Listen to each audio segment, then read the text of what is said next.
Today we are going to talk about the most hated Gachatubers of all time. This is not a hate video or anything, this is just an opinion based on facts of the scenarios that happened in the past with these Gachatubers. So let's dive into it. Lentotally, a once popular YouTuber, was well known in the Gacha community, especially around the time when Gacha Club was released. He was among the first creators to make content in this genre, gaining a significant following for his gacha videos. However, his reputation took a drastic turn for the worse when a shocking truth came to light. It was discovered that Lentotally had been engaging in extremely inappropriate and illegal activities, specifically targeting and grooming young children. This revelation was particularly disturbing given the young age of much of his audience. The gacha community, which had once embraced him, was understandably horrified and angered by these actions. As a result of these revelations, Lentotally faced widespread condemnation. His actions were not only illegal, but also a betrayal of the trust placed in him by his audience and the wider community. People who once enjoyed his content now saw him in a completely different light, leading to a significant backlash.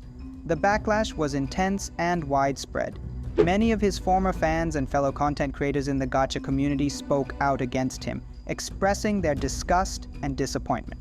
Videos and social media posts condemning his actions were made, making it clear that his behavior was unacceptable and unforgivable. He was also removed from gacha presets. Hatsume Ru, once a notable name in the gacha community, found herself at the center of a major controversy, similar to the one that engulfed Lentotally. Known for her engaging gacha videos, she had built a significant following. However, her reputation took a severe hit when she was accused of being a pedophile, an allegation that sent shockwaves through her fanbase and the wider gacha community. The accusations against Hatsume Ru were grave and led to a strong reaction from her audience. When she came forward with a public apology, it did little to mitigate the sense of betrayal felt by her fans and peers. The trust and rapport she had built over time with her viewers were irreparably damaged. The community, which is largely made up of younger audiences, felt particularly deceived and hurt by these revelations. The backlash that followed was harsh and unrelenting. Social media platforms and gacha community forums were abuzz with discussions about her actions. Many expressed their disappointment and anger, not just at the alleged behavior, but also at the breach of trust. This intense public scrutiny and widespread condemnation made it increasingly difficult for Hatsume Ru to continue her presence in the gacha community. Ultimately, the severity of the situation and the overwhelming negative response led Hatsume Ru to make the decision to quit gachatubing. Nehema Rahman is another gachatuber who ended up being widely disliked in the community. She was actually one of the most successful creators in the gacha world for a while. However, things started going downhill for her when another gachatuber, Flotalendi, accused her of using clickbait thumbnails in her videos. When Nehema responded to these accusations, her reaction didn't go over well. Instead of calming the situation, it seemed to make things worse. This led to more and more people making videos about her, discussing the controversy, and this only increased the amount of negativity directed at her. The situation escalated as these videos spread, and more people in the gacha community began to express their dislike for Nehema. It's important to note that all this hatred was based on accusations and personal opinions rather than confirmed facts. Despite this, the backlash against her was intense. What made this situation even more complicated was that Nehema was a minor when all this drama unfolded. Despite her young age, she faced a lot of harsh criticism and attacks from people online. This aspect of the controversy raised questions about how young content creators are treated in online communities, especially when they find themselves at the center of such heated debates. WiseFox is another well-known figure in the gacha community, recognized for his significant success as a gachatuber. He has managed to amass over 1 million subscribers and has uploaded more than 1,000 videos to his channel, marking him as one of the most prolific creators in the space. However, despite his success, WiseFox has faced considerable backlash from the gacha community for several reasons. Initially, he drew criticism for making thumbnails that many considered to be clickbait. These thumbnails, which are designed to attract viewers, were seen by some as misleading, causing frustration among his audience and peers. The situation for WiseFox worsened when he faced additional criticism over accusations of not giving proper credit for the topics he covered in his videos. This issue struck a chord in the community, as giving credit is seen as both a sign of respect and an ethical practice in content creation. The failure to acknowledge the original sources or inspirations for his content led to further disappointment and anger towards him. These combined factors, the use of clickbait thumbnails and the accusations of not crediting sources, contributed to a growing negative sentiment against WiseFox. As a result, many in the gacha community started viewing him unfavorably. Yoon, known for her short video content on YouTube, gained significant popularity through her creative work. However, she encountered major criticism within the gacha community due to issues related to tracing. This controversy sparked a lot of negative reactions from various corners of the community.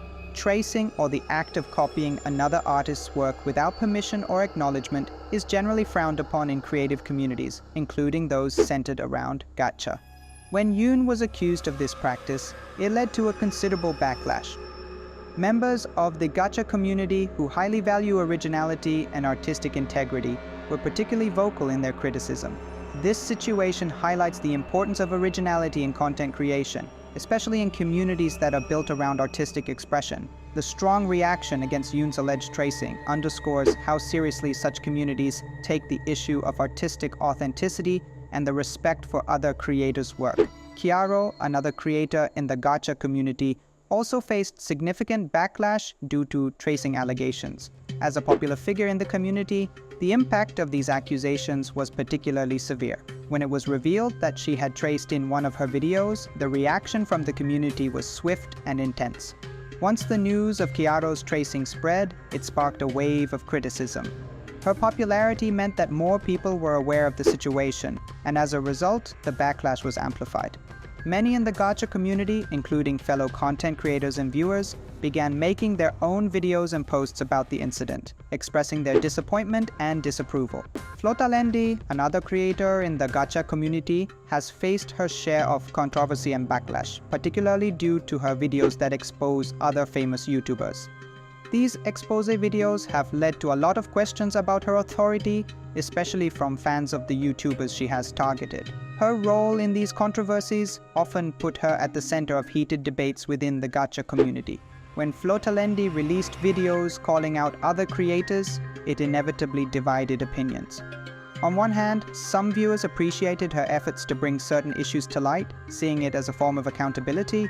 On the other hand, fans of the exposed YouTubers often came to their defense, questioning Flotalendi's motives and the validity of her claims. This situation was further complicated by the fact that Flotalendi herself became a frequent figure in gacha community controversies. Her consistent involvement in these situations led to a growing group of people who disagreed with her viewpoints and methods. These individuals often felt that her approach to exposing others was problematic, leading to further division within the community. As a result, Flotalendi's presence in the gacha community became a polarizing one. While some applauded her for shining a light on what they saw as problematic behavior by other creators, others criticized her for the way she handled these issues, leading to a mixed reception of her content and a significant amount of dislike from certain quarters of the community. Noxula, a member of the gacha community, faced significant backlash and became one of the most disliked individuals in the community due to issues surrounding her gacha mod known as Gachanox. The controversy began when she was accused of using stolen assets to create her mod. This accusation was a serious matter as it involved taking someone else's work without permission, which is highly frowned upon in creative communities. The Gachanox mod, which was supposed to be a new and exciting addition to the gacha world, quickly became the center of a major controversy. As word spread about the alleged use of stolen assets, the community's reaction was swift and harsh. Many felt that using someone else's work without credit or permission was not only unethical, but also disrespectful to the original creators. This situation led to a widespread call for the cancellation of the Gachanox mod. The community's strong stance against such practices was evident in the intense criticism and backlash that Noxula received. The controversy highlighted the importance of originality and respect for intellectual property within the gacha community, values that are deeply ingrained among its members. So here was my list of Gachatubers who were and are hated in the community, some for the right reasons and some for very wrong reasons. Harassing or hating any person is and never shall be encouraged. Stay tuned for my next video.